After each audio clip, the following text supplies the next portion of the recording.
This paper was presented at the JCT Traffic Signal Symposium 2025. Video coverage of this paper is provided by Highways News and sponsored by Mobius Networks, AGD, Smart Micro UK, TRL Software, Traffic Group Signals, AD Electronics, and Four-Way Consulting.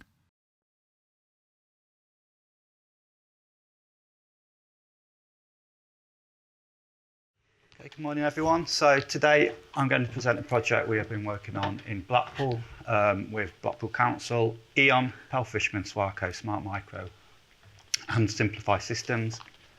It's known as the Blackpool Smart Traffic Corridors project, and the project is funded by the Department for Transport's Greenlight Fund grant.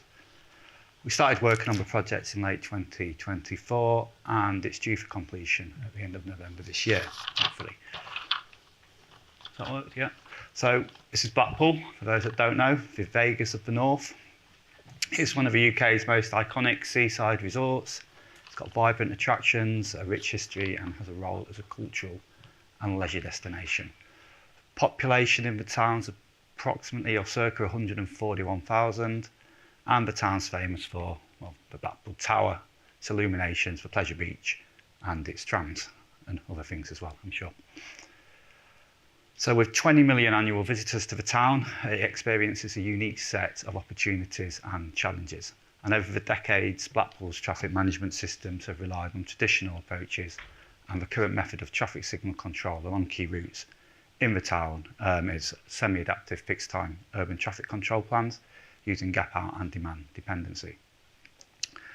Fixed time can struggle to cope with the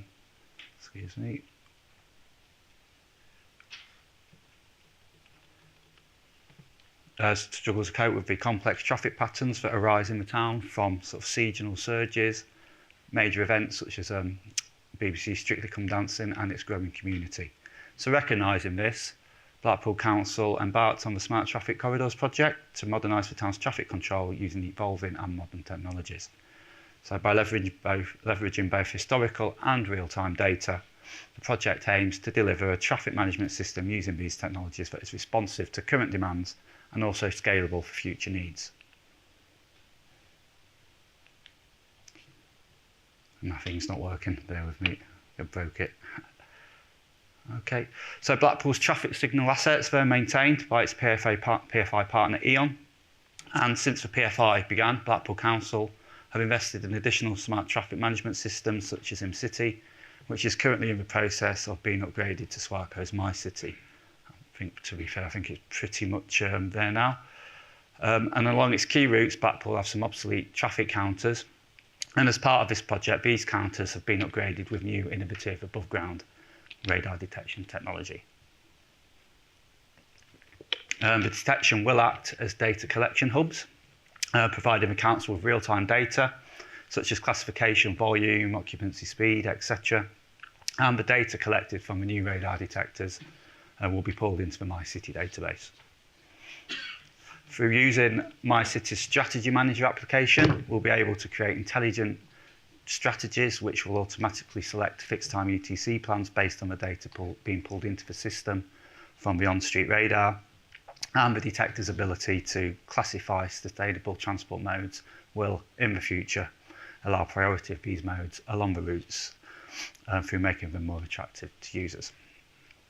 And it is hoped that by automatically changing the fixed time plans using the real-time data, the project is enabling the existing semi-adaptive control to be an almost fully adaptive system. And we're hopeful that the interventions will make local lives better through improving air quality along these corridors. As you know, I don't really need to say, but poor performing corridors mean increased emissions and poorer air quality. We're hopeful that by making sustainable modes more attractive to users through improving bus service reliability and journey times, and also we're hoping that we will improve journey times for all users through using fixed time plans based on real-time data and network conditions.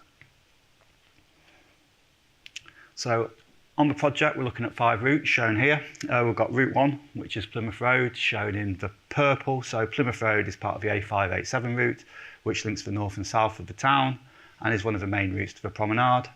Route 2 is East Park Drive, that's shown in blue. So if you go down East Park Drive, you can access Blackpool Zoo, Stanley Park and Blackpool Victoria Hospital. Route 3 is Preston New Road, that is shown in red, and that's one of the key routes into the town from the M55 motorway and provides access to the A587, the Southern Promenade and the town centre. And routes 4 and 5, shown in green and pink, they are Central Drive and Promenade, and they are the main routes to the tourist attractions and car parks in the town. So what have we done? So we've installed 36 smart micro true grid radar sensors at strategic locations along each route, along with 16 smart micro communication hubs. And each sensor has a built-in video camera allowing the junction approaches to be monitored, which will provide additional visibility on the network as well. And the sensors are providing the real-time data mentioned earlier via the comms hub and smart micro cloud. We're also using an AI platform on the project, which is provided by Simplify Systems. And at the beginning of the project, we started to pull data from the existing sources, existing systems on the Blackpool network, as well as other open data sources into Simplify's AI platform.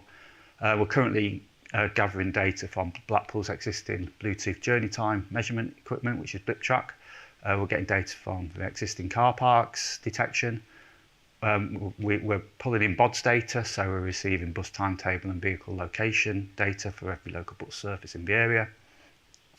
And with regards to UTC, we're providing information on how frequent the demand-dependent stages are called, as well as the gap-out stage lengths. The smart micro sensors, they're now passing data into Simplify, to the Simplify system by an API, and that data is currently being received every 5 minutes.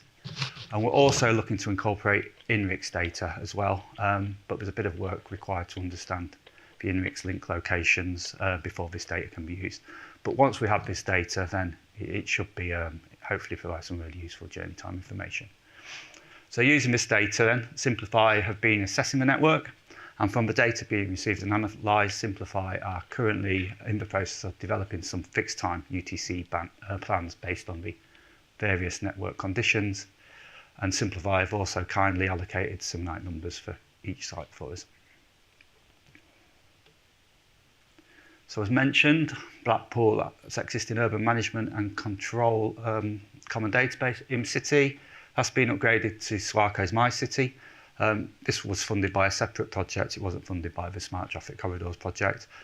And as part of the project, an API, so as part of the Smart Traffic Corridors project, we developed an API between the Smart Micro Cloud and MyCity, allowing the live rolling traffic data captured by the True Grid sensors to be pulled from the Smart Micro Cloud into the MyCity database. And the MyCity Strategy Manager application will then be used to automatically change UTC fixed time plans based on traffic data thresholds, using the real-time data being provided by the traffic sensors.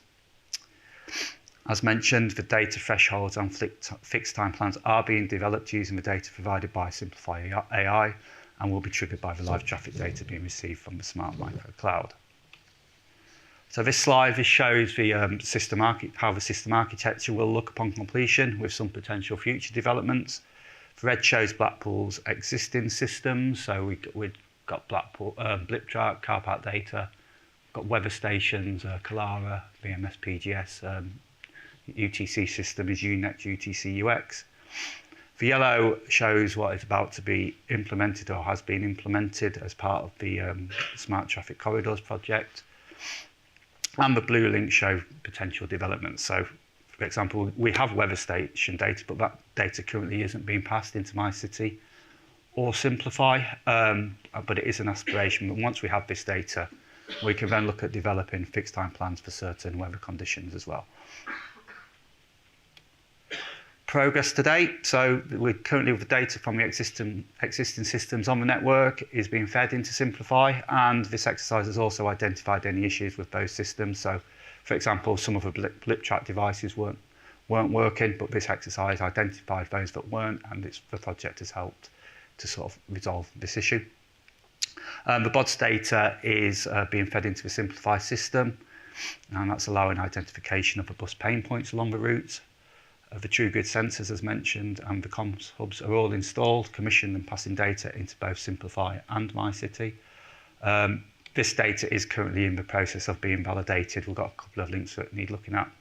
One of them is collecting a large number of van classifications. We've been told it's because there's a Greggs on the corner of a junction. But maybe that's the reason, I don't know. But yeah, we need to have a look into that. And My City is now live on the development site and almost ready for SAT. And Simplify currently looking at the routes and running models of fixed time plans using the available data to see what improvements can be made. We still need to produce the UTC plans in line with the data thresholds by the end. We must hopefully have this done by the end of October. We need to fully commission the API for My City, so hopefully that will be done by the end of this month. We need to input the UTC plan data into UTC and set up the strategies in My City, and we're hopeful that that will be completed by the end of November with full go live on the 1st of December. So the AI modelling is providing some positive early indications. The above image here, the image on the screen here. This shows vehicle speed data recorded on the 9th and 10th of August by the TrueGrid sensors. This weekend is the Blackpool Air Show weekend, and the data shown is for Route 3, which was Preston New Road. So the image on the left, this shows vehicle speed data taken on the 10th of August, and the image on the right, that shows the data on the 9th and 10th of August. And on both days, the data shows that the vehicle speeds start off fairly high, 40. I'm not sure if that's miles per hour or kilometres per hour, but then they reduce as more visitors come to the stand and it gets busier. So the slide here shows the AI simulation model for Route 3 on the 10th of August and how it looks to reduce the journey time on the route. So the simulation shows that by the 5th route, which is, I think it's the blue. So the simulation shows that by the 5th run, it has created fixed time plans that appear to reduce the journey time by 300 seconds. It is just a simulation model, but even if we get a 100-second decrease in journey time, I think we've achieved a significant improvement. This simulation data here, this shows the results for the 9th and 10th of August. Again, by the 5th run, we're seeing some significant journey time savings. This is just an example of how the data can also be used. So there was a Ride the Lights event in Blackpool on the 26th of August, and the TrueGrid sensors were able to capture the number of cyclists on the promenade on that date, and it shows that, you see the pie chart there, that 81.2% of the transport mode split were cyclists. So successful event and successful marketing. So how are we going to measure if the project has been a success? Well, we're going to look at the air quality on the routes using Blackpool Council's air quality monitors, and we'll hopefully see an improvement in air quality. Officers will monitor congestion on the strategic routes using queue lengths and journey time data from the intelligence on the network, so we'll see a reduction in congestion as well. We'll look at the frequency and the nature of public compliments and complaints, which will provide insights into the local communities' sentiments regarding the interventions. We'll also track the number of traffic count systems we've upgraded, so replacing the obsolete counters and bringing the new radar into maintenance can be seen as a success. The Smart Cities dashboard will hopefully record the frequency of the automatic strategies that are activated using the traffic count and classification data, so we'll measure how many strategies are triggered. Hopefully we'll see a high number. And we'll use the Bluetooth journey time system or even floating vehicle data to monitor journey time along the routes. We'll hopefully see a reduction there. And through introducing the above ground radar to classify pedestrians and cyclists, it will allow prioritisations of these modes in the future, which will promote modal shift, sustainable travel and contribute to improved air quality. So in the future, when this is implemented, we'll hopefully see an increase in pedestrians and cyclist usage on the route. Bus operators and officers, they'll provide data on bus journey times and reliability, and hopefully our interventions will improve these aspects, facilitating modal shift and supporting sustainable transport policies. Okay, so future aspirations then. Yeah, the Blackpool systems ensure that any future mobility ideas and policy changes can be supported. So we do have some future aspirations of what we'd like to do and what we'd like to introduce. We'd like to develop an interface between the AI platform, My City and UTC UX, which will allow the AI to automatically change the plans in UTC based on the network conditions. As Blackpool's corridors operate using UTC fixed time plans, it's a great place, I guess, to introduce GLOSA. The architecture also allows for the introduction of connected vehicles on the Blackpool network, as information can be passed and received between the systems and in-vehicle devices. By working with companies such as Data Thistle to pass events data into both the AI platform and the Smart Cities dashboard, then this data can be used to prepare plans for and help manage events held in Blackpool. The weather data, as I mentioned earlier, if we can get that data into the AI platform on My City, the plans can be optimised and triggered based on weather conditions, improving network efficiency even further. And finally, we'd like to introduce light rail transit, timetable and position data, which will allow for more informed travellers to Blackpool, and it will also allow signals to prioritise late running trams instead of the traditional first come, first served methods. I'm getting a red light, that's okay. I'm done. Okay.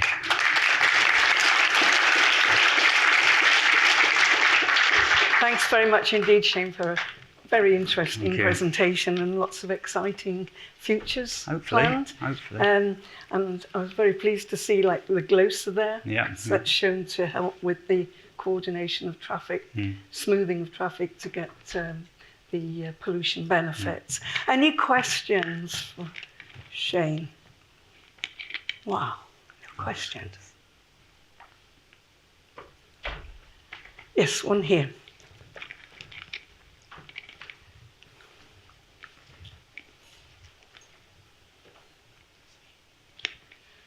Ben Paul, Atkins Realis. Hi, Shane. So it's probably not a technical one. More about when you're talking about the assessment. You mentioned sentiment data, sentiment analysis. How are you planning to collect that and analyse that? So you mean the public? Yes. Yeah. So I'll ask Blackpool Council to do that for me. So I think I don't suspect we'll get many compliments, but I think it's if the complaints reduce, then yeah. So Blackpool are currently looking at their systems as they have a way of collecting these, so that they'll be doing that for us. Thank you. Any other question?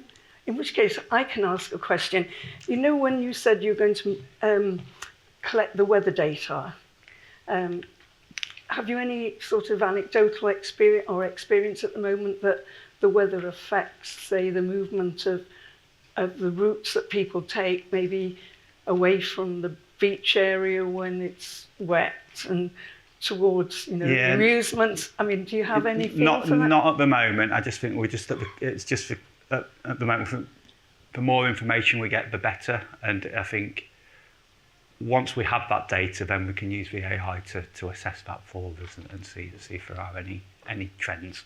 Yeah, because from memory, I remember in the Brighton area and Hampshire, they had wet weather and dry weather fixed time plans in the early days, pre-scoot, because the shift was quite dramatic and affected the signal timings substantially. Okay, well, thanks very much indeed. That was very interesting. Thank you for keeping to time. Cheers. Well done. Thank you.